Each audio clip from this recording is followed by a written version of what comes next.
Hi, welcome to the Full Spectrum Environmental Podcast. I'm your host, Avery. Today we're joined by Tim Lyons, founder of Paws on Mold and handler of a trained mold detection dog named Zugo. Today we'll be talking about a pretty unique approach to indoor air quality, canine mold inspection. Thanks for joining us today, Tim. Thank you, Avery. Thank you for having me. Can you tell us first off about Paws on Mold and what your company does?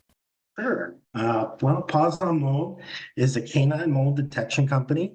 And quite simply, our dogs are trained to detect mold.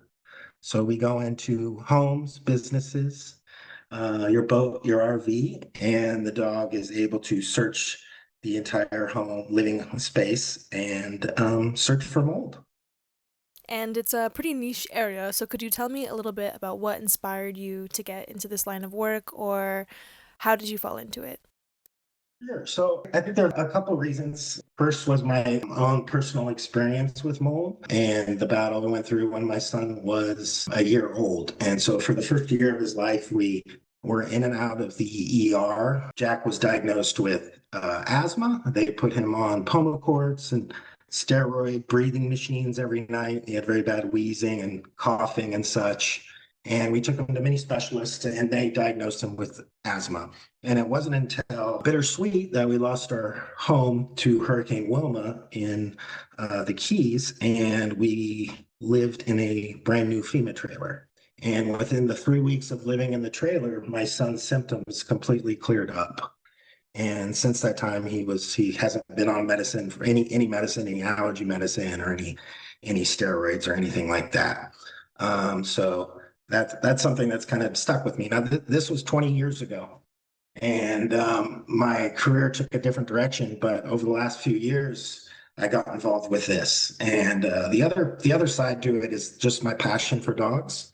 Kind of growing up, we've always had German Shepherds, and then I had a German Shepherd in my adult life for 13 years, and he lived in 3 different states with me. He swam out of the hurricane home with me. But not before checking, not before checking the nursery to make sure Jack was safe. Jack evacuated. I was the dummy that stayed in the house. But so dogs are a passion for me, and so it's those two things. And then just the meeting of my partner Sean Gallivan. We were in the market for a new dog, my son and we wanted a working line dog, and we met Sean. Sean is a combat veteran and ex canine military trainer. He's been training detection dogs for years, and he came up with the concept of the idea of us training the dog on mold. I originally wanted to do search and rescue with the dog, and then just took a different direction. And so it's for those two reasons, that's kind of, now I have a passion for it. So you tragically lost your home due to a hurricane, and after you relocated, you realized, oh, my son isn't having these respiratory problems anymore. And I guess in that moment, you figured it must have been mold in your other home. Yeah, I did. And that wasn't, and 20 years ago, even today, people are becoming more aware of the dangers of toxic molds. But back then it was never mentioned to me one time, not of all the specialists and doctors, not one of them talked to me about my living environment. Right, where you live, what you put in your body, all of these are so important. And often doctors don't ask you any of these practical questions. Right. We didn't really, they all kind of either they didn't know or they just went straight to asthmas. And come to find out that wasn't the case. Tim, can you explain to us how canine mold detection works? Maybe you could walk us through how Zuko, the dog that you work with, was trained. And is it similar to how dogs are trained for other sniffing jobs, such as drugs or narcotics or explosives, etc.? Yeah. So I was really fortunate to from day one of training be involved every single day with the training and the initial training of Zuko is, a 3 month process where we stuck to it. We went every single day. I went to Jupiter, Sean lives close to me and went up there and trained. And so the initial first day of training is it's called imprinting. And well, the first stage of training is imprinting. So you're imprinting your dog on the target odor, and this being mold. And there are many different ways to start this off. Sean believes in free shaping. And so we start off by putting a cinder block, any kind of containment area that we could put the target odor inside. And we put the block out near the dog, and we have the odor inside, just one block. And we don't present the block to him. We do nothing. We're just standing around and we're just waiting for the dog to show interest in that area. And as soon as he shows interest in that area, then we pay him with his reward. And we chose to do ball reward. There's kind of two ways to reward a dog on detection work, with balls or treats. And so we chose the ball. And then we repeat that process for a few days. And then we start adding in additional cinder blocks that don't have the odor. And so on the first day that we do that, the dog is going to he'll go to those cinder blocks thinking that's why he got the ball. But he's quickly going to realize he's going to go to the first cinder block, and then he's going to look back at us and realize he's not getting his ball. He's going to go to the next one, and then the next one, and then finally maybe he goes to the fifth one, and he gets that odor, and he goes to that block, and we pay him. Then the dog starts to associate that not only it's the cinder block, but it's the odor. And so now it's those two things. And so then eventually now you start taking the cinder block out of the equation, and then he's only hunting for the odor. That's the initial imprinting that is similar in all lines of detection work. The odor that is used to train the dog, how does it exactly replicate the smell of mold? Do you use synthetic mold samples? There is a synthetic mold product out there, and it's formulated. It's a non-biohazardous product training aid, and this and Scent Logics, they've developed different training aids in different disciplines of detection work. They have a full line of explosive work, a full line of narcotic, and they also have bed bugs, and then they have a mold product. And so it's simulated to have an overview of all the different molds. Okay. So we initially started Zuko on, but we quickly realized, well, from the beginning, that we needed live odor. And that live odor is the best way to do it. We feel there is definitely some value to scent logic, but we knew that having live odor is the best way to train the dog, which brought some challenges getting live odor in the beginning. But since then, now we're able to source the odor. Feel it's important to train on live odor because that's what the dog is going to indicate on in a home. So we quickly stopped training on synthetic mold. We train on mold that is grown on drywall, that's grown on wood, and that's grown on insulation, and any other things that we could think of to grow it on. And so we're getting mold from different homes and training Zuko on that. So, how come, in your opinion, the synthetic mold is not the best option for training? I mean, maybe it's rather obvious you would want to use the real thing that the dog would find in people's home, but also, is it because these synthetic samples give too much of an overview of the way mold would smell, and rather the dog would not be able to differentiate between different mold species? Am I on the correct train of thought there? That is our belief. And it's our belief that maybe the scent logic is bringing a larger scent profile to the dog that we really want. And maybe it's giving the dog a little too much value, or giving him a little too much ability to be able to associate these molds that have quite a different smell to them. We felt it's better to get with what they're actually smelling. It's almost like the dog is indicating on bacterial growth if you're on Scent Logic. And so I just don't feel like if a dog is only on Scent Logic, that it should go live and search homes and be a viable option for a homeowner trying to find the mold. So, kind of coming back to what I was asking before, if you train a dog on live mold, for example, Zuko, can he differentiate between different species of mold, or is that still pretty difficult for the dog to narrow down? So it's important, like for instance, Sean's explosive dog was trained to detect 23 different types of explosives. So he was imprinted like with one block 23 times on these different odors. So the answer is, I believe it's a convoluted answer because dogs, it is shown and it is seen that dogs can associate and do associate, and we've seen Zuko associate. We've seen Zuko pick up on mold that he wasn't imprinted on. So we know that dogs do associate that, but we feel the best foolproof way would be to be able to get the different strains in front of the dog in order to do that. Now, having said that, it's important, I think, to note that in homes, most likely you're not going to find something that's just straight Cottonium or just straight Stachybotrys. It's going to have a lot of different mold families in that. And so the dog is, I think, in fact, going to need, regardless, is going to need to learn how to associate a bit. But I think if we get the dog to the closest odor possible is the best case scenario. That makes the most sense.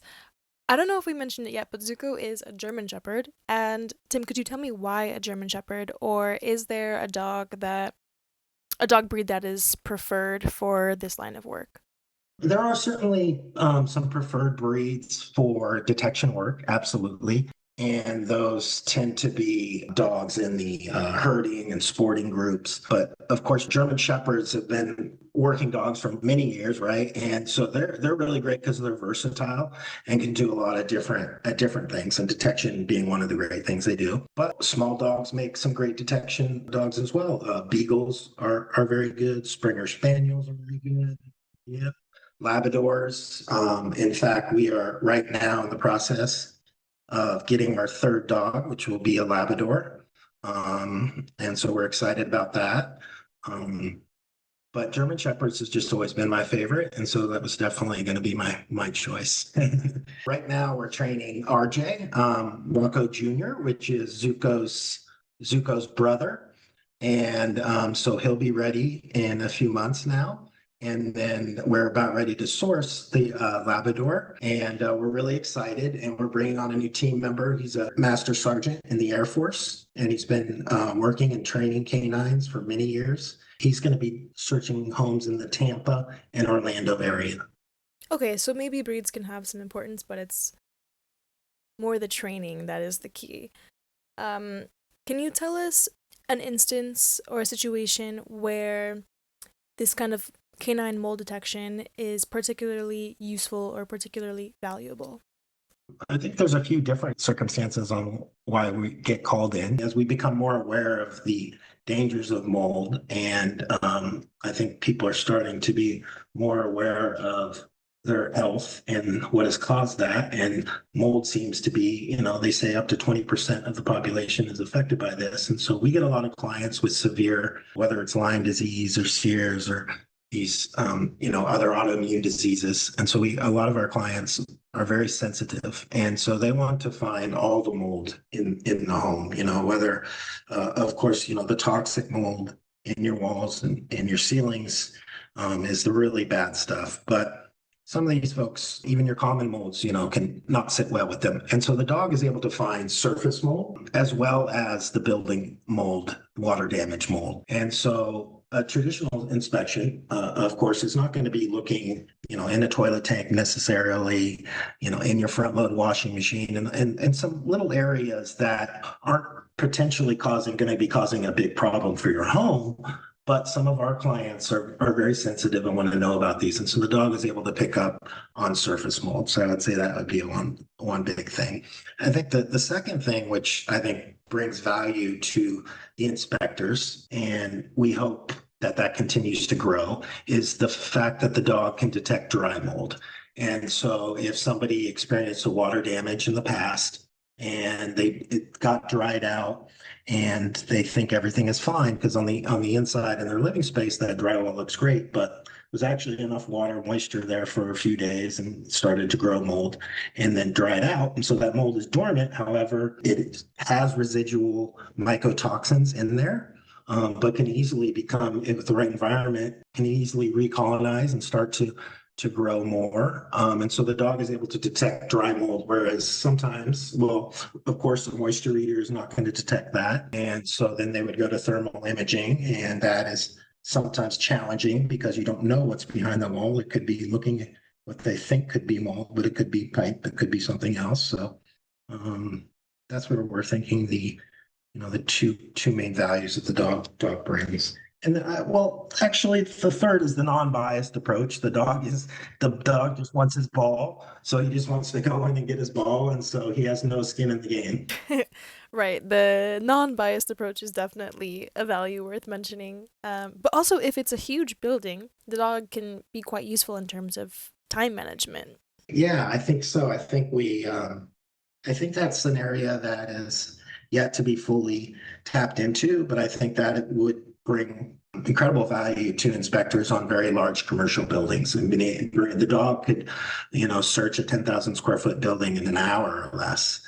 And, which would take inspectors hours and hours. And so I think that is something that we're working towards. We're starting to search buildings right now, and we hope to have success with that. I'm curious about the history of using dogs for mold detection. It's a rather niche industry. So, where did it begin and how has it evolved over time? Yeah, it is somewhat of a niche field right now, and it has been for the last 25 some years.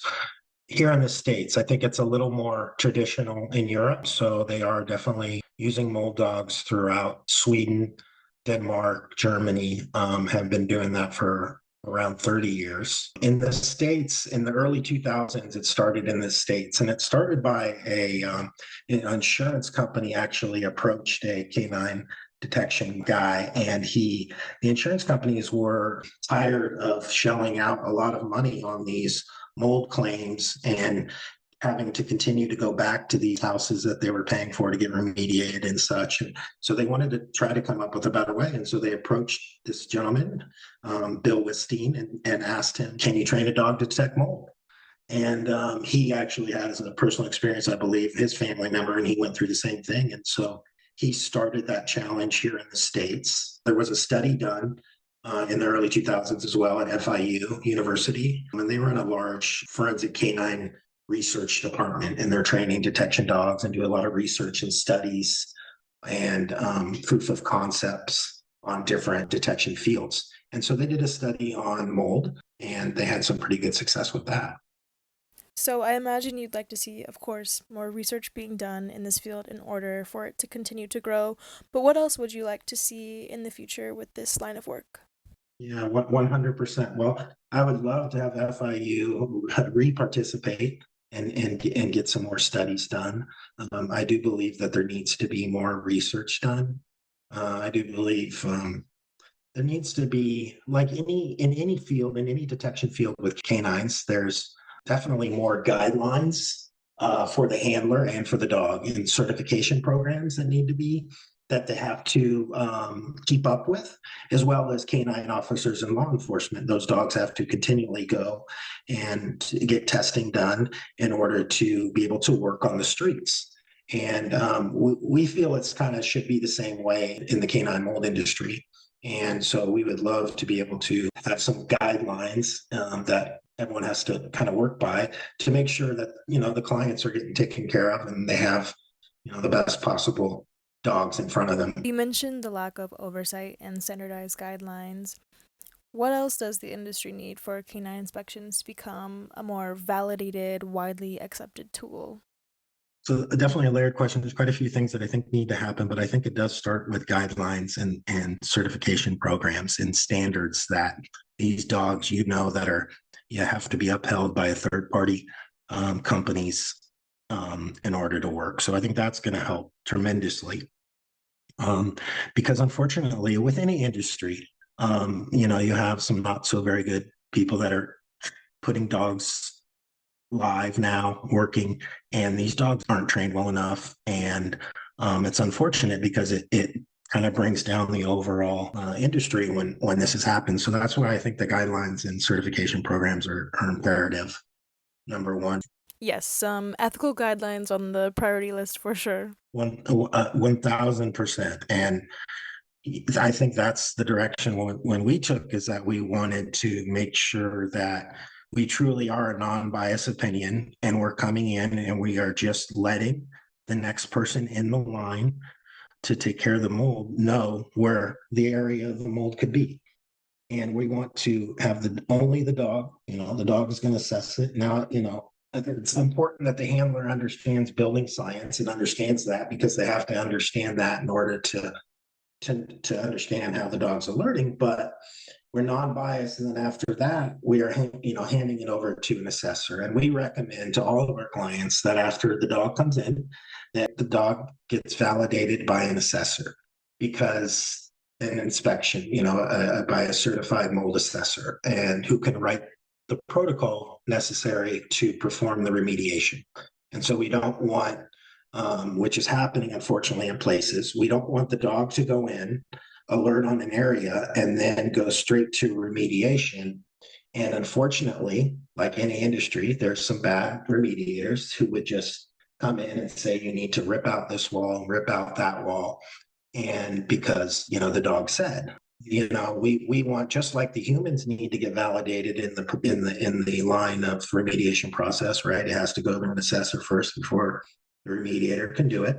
I feel like it's important that the dog does it. And I feel it's important, in order to get validated, that everyone is doing that. So all the mold dogs are doing that. So you recommend the dog should always be accompanied by an assessor or inspector that takes air samples, sends them to a lab, etc., before remediation starts to take place. Absolutely. The dog, a tool, and all those things you mentioned were tools, and the dog is a tool as well. We think it's, maybe one of the more valuable tools in the process, but it is a tool, and it does have limitations. And so I think, lastly, in regards to how is it going to become more mainstream, is that I think that we need to stop selling mold dogs as the answer to everything, and the answer to solve all your problems. And so that's not true. You need the professionals involved in this, indoor environmental professionals, assessors, or mediators, and it's a full collaboration. And I think it's important to know. Let's stop saying that the dog's going to walk in and not miss any mold in your house, period, and he's going to get within inches. Because if there's a little bit of mold up in your attic, up by your rafters from a roof leak, and there's a one-story home with cathedral ceilings that's 10 feet up, and then from those ceilings is another 10 feet up to the rafters, and it's completely sealed, it's going to be very challenging for the dog to alert to that. And we don't bring the dog up into the attic for safety reasons, of course. Last, it's important to know, the dog, it's a tool, it's a valuable tool, but it's not the end all. And I think the canine mold detection hasn't been used to its full potential yet. And it won't until we get these guidelines in place and we have some standards set for the industry. Tim, do you have a last piece of information that you would like to share for potential homeowners or other listeners about canine mold inspection before we finish our conversation today? Well, yeah, I believe that if you are a homeowner and you have had multiple inspections, and that you've had multiple inspections and your inspection reports are coming back clear that you don't have mold. However, you continue to smell, perhaps you're continuing to smell the mold, perhaps you're continuing to be sick in your house, but then when you go to work or you're on vacation, you're well, maybe that's a time you should consider bringing in a dog to help you maybe find it. A lot of our clients call after if they haven't heard of a mold dog, it's somebody recommending them after they've had numerous inspections. And so I would say that is just maybe another avenue that a homeowner can explore to find the problem.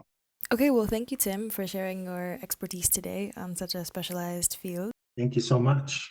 It's been fun to hear about this unique corner of the air quality world.